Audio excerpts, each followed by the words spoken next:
I'm freezing outside, I feel my skin tight, my coat is inside, but I look up at you, I tried your pain right, but when you're in tonight, tell me when is the next time I'll run into you?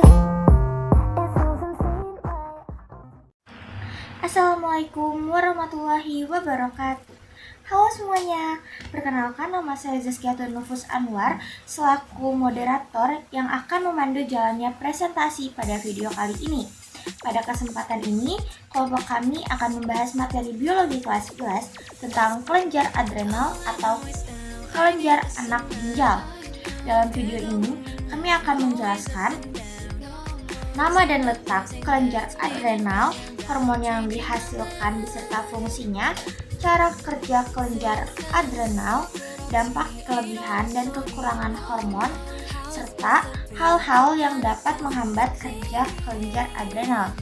Semoga video presentasi ini dapat membantu teman-teman memahami materi dengan lebih mudah dan menambah wawasan tentang sistem endokrin manusia. Baiklah, langsung saja kita masuk ke pembahasan materi. Selamat menyaksikan. Nah, sekarang kita masuk ke apa itu kelenjar adrenal. Kelenjar adrenal atau kelenjar anak ginjal adalah kelenjar endokrin yang terletak di atas ginjal kanan dan kiri. Bentuknya seperti segitiga kecil dan berfungsi menghasilkan berbagai hormon penting bagi tubuh. Jadi intinya kelenjar adrenal ini tuh berada di atas ginjal kanan dan kiri. Bentuknya kayak segitiga kecil dan banyak menghasilkan hormon bagi tubuh dan sangat penting untuk tubuh kita. Nah, jadi kelenjar adrenal itu berlokasi di atas epigastrium, tepat di atas masing-masing ginjal ya. Nah, kelenjar adrenal ini tuh punya dua bagian gitu lah. Jadi ibaratkan ini adalah kelenjar adrenal. Nah, nanti bagian luarnya ini disebut korteks adrenal dan yang di dalamnya ini disebut medula adrenal ya.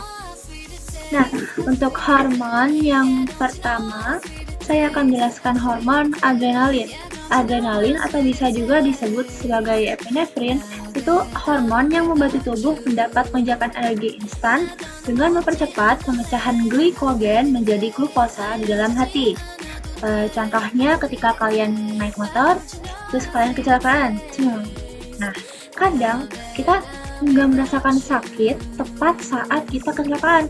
Kenapa? Karena kita tuh sedang mengalami adrenaline rush. Jadi adrenalin kita tuh lagi tinggi.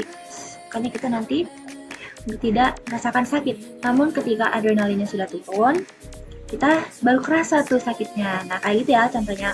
Fungsinya itu untuk mempercepat denyut jantung, meningkatkan tekanan darah, menambah energi saat stres atau bahaya, dan juga membantu tubuh siap menghadapi keadaan darurat. Nah, untuk hormon adrenalin ini diproduksi di medula adrenal di bagian yang dalam. Lanjut, yang kedua ada hormon noradrenalin. Sama seperti adrenalin, dia juga diproduksi di medula adrenal ya. Noradrenalin juga dikenal sebagai norepinephrine, berfungsi untuk menyempitkan pembuluh darah atau vasokonstriksi yang berdampak pada peningkatan tekanan darah.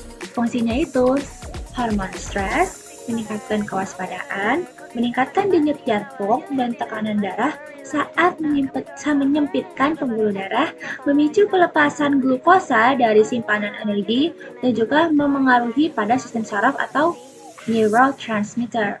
Nah, itu aja deh. Nah, yang ketiga ini adalah kortisol. Kortisol atau glukokortikoid adalah hormon yang paling sering dikenal sebagai hormon stres primer karena produksinya ini meningkat saat tubuh berada di dalam kondisi tertekan. Sebenarnya kalau kita saat biasa normal manusia ini kadar kortisolnya itu rendah, makanya kita kayak happy gitu kan. Namun kalau kita lagi stres karena kebanyakan tugas, kena tekanan, dan itu tuh si kelenjar adrenalin itu memproduksi kortisol yang lebih, jadi kadarnya itu naik, makanya kita jadi stres ya. Nah, fungsinya itu adalah mengatur metabolisme karbohidrat, lemak, dan juga protein, mengatur tekanan darah, menekan peradangan, dan juga mengatur siklus tidur serta bangun manusia. Nah, plusnya itu juga ada menjaga keseimbangan sistem kekebalan tubuh.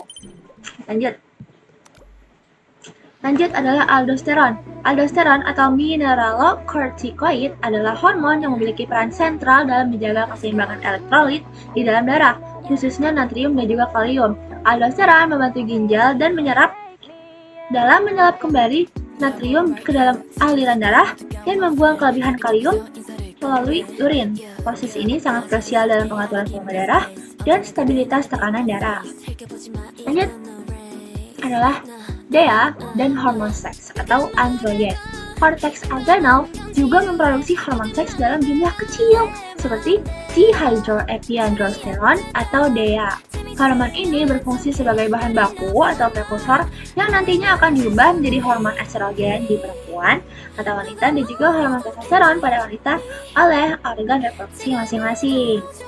Nah, mungkin itu aja ya hormon-hormon dan juga fungsinya yang diproduksi oleh kelenjar adrenal. Jadi di sini saya akan menjelaskan bagian akibat kelebihan dan kekurangan hormon pada tubuh, yaitu hormon adrenalin, kortisol, dan aldosteron. Yang pertama adalah hormon adrenalin. Hormon ini berfungsi membantu tubuh merespon keadaan darurat atau stres. Saat kadar adrenalin ini berlebihan, seseorang bisa mengalami jantung berdebar, rasa cemas, dan tekanan darah tinggi.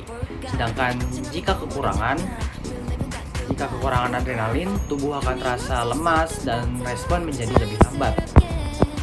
Selanjutnya, kortisol. Kortisol ini berfungsi mengatur metabolisme tubuh, kadar gula darah, dan respon terhadap stres. Jika hormon kortisol berlebihan, dapat menyebabkan obesitas, stres berlebihan, dan gula darah meningkat. Namun jika kekurangan, tubuh akan lebih mudah lelah dan tekanan darah menjadi lebih rendah. Nah, yang terakhir ada aldosteron. Hormon ini berfungsi mengatur keseimbangan garam, air, dan tekanan darah dalam tubuh. Kelebihan aldosteron dapat menyebabkan tekanan darah tinggi, sedangkan kekurangannya dapat menyebabkan dehidrasi dan tekanan darah yang rendah. Jadi dapat disimpulkan bahwa keseimbangan hormon sangat penting bagi tubuh. Jika jumlah hormon terlalu banyak ataupun terlalu sedikit, fungsi tubuh dapat terganggu. Nah, di poin selanjutnya ada beberapa hal yang dapat mengganggu atau menghambat cara kerja kelenjar adrenal. Yang pertama ada stres berkepanjangan, yaitu saat seseorang mengalami stres secara terus-menerus. Kelenjar adrenal dipaksa untuk memproduksi hormon stres seperti kortisol dan adrenalin dalam jumlah yang tinggi. Yang kedua ada kurang tidur. Tidur dapat membantu tubuh memperbaiki dan menyeimbangkan produksi hormon. Jika kurangnya tidur, maka produksi kelenjar adrenal dapat terganggu juga. Nah, yang ketiga ada pola makan tidak sehat. Makanan yang akan tinggi gula, lebihnya lemak, dan minimnya nutrisi akan menghambat cara kerja hormon tubuh, termasuk hormon adrenal. Keempat, ada kurangnya olahraga. Olahraga dapat membantu keseimbangan hormon adrenal dan dapat membantu menjaga keseimbangan sirkulasi darah yang ada di tubuh kalian. Yang kelima, ada penggunaan obat secara terus-menerus atau secara berlebihan.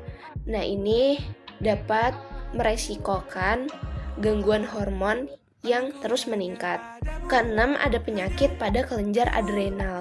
Beberapa penyakit yang dapat langsung merusak atau mengganggu fungsi kelenjar adrenal. Contohnya penyakit Addison, produksi hormon adrenal terlalu rendah, dan sindrom Cushing, yaitu produksi kortisol secara berlebihan. Nah teman-teman, gimana nih tadi presentasinya? Pasti materinya jelas dan mudah dipahami banget kan? Nah, jika ada yang ingin ditanyakan, boleh banget tanya-tanya di kolom komentar di sini ya teman-teman. Pastinya saya dan kelompok saya akan menjawab pertanyaan tersebut. Mungkin sekian saja dari kami. Mohon maaf bila ada kesalahan. Wassalamualaikum warahmatullahi wabarakatuh.